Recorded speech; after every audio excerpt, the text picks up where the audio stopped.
Let's get straight to it. Brake job on the Chevy Avalanche. This is the 5.3 liter engine. This is what your brake pads should look like.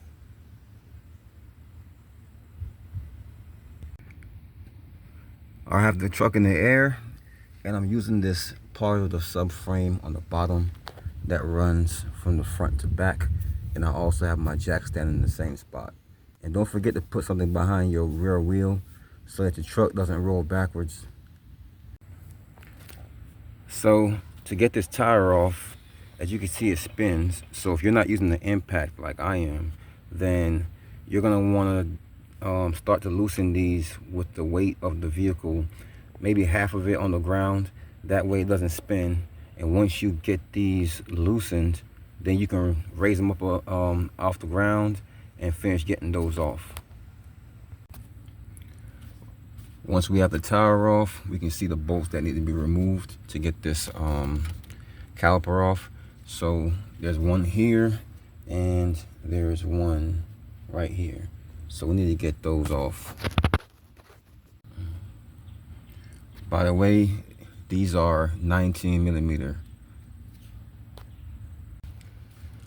All right, so once you get the caliper off, there's like a perfect flat spot on top. You can just lay it there. And if you don't feel secure with that, you can always tie it off. I usually just use the coil springs here. You can tie it off to there, and then we can go to the next step. Let's go ahead and loosen our cap to our brake fluid reservoir and just set it right on top loosely. Let's remove the old brake pads, and keep in mind this brake sensor here and where it is, so we can match it up with the new brake pad. Keep that inboard, and we'll take off the outboard one, and we know that one's outboard. So this is the one I'm going to use to compress my pistons back in, just like that. So this is my setup right here. So I'm using the old brake pad, and I'm pushing, using a C-clamp to push both of my pistons back in. So also the reason why I took off the brake fluid reservoir is, as I push these pistons back in, the brake fluid is going to go backwards through the line and back up into the reservoir, and it's going, if the cap is still on, it's going to try to force the fluid through the cap if it overflows. And so we just want to alleviate that problem, and we open up the cap.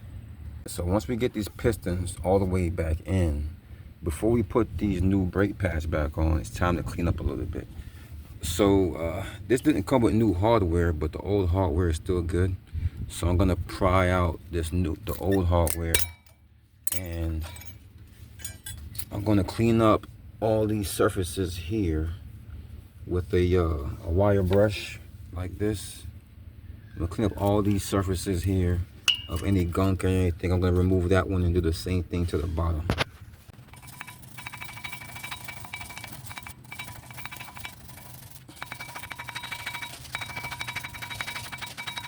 I'm gonna do the inside as well.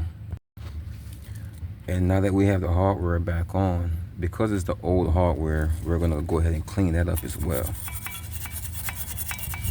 Normally I recommend getting new hardware when you replace the brakes, but they said that it didn't come with it and they weren't worried about it. So we're just gonna go ahead and clean it as best as we could. I'm going to do the same thing to the one up top and the inside.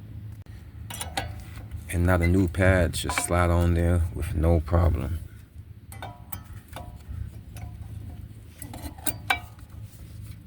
Just like that. Take a little brake grease and apply it on the outside of these pistons here. And also I like to apply some on the outside of these forks. These are what makes the contact with the back of the brake pads. That way you don't have to actually put brake grease all over the back of your brake pads, and they just collect dust on the parts that's not even going to make contact. Okay, so now I have the caliper back on, and both of my 19mm bolts are tightened down. And you can also use a 3/4 for this as well, but they're all tightened down. Only thing left to do now is the other side, and then we can go ahead and put our tire back on. And now that I have both sides done, I can go ahead and tighten up my cap on my brake reservoir. Don't forget to pump your brakes up before taking off. And that's pretty much it, guys. That's how you change your front brakes on a Chevy Avalanche.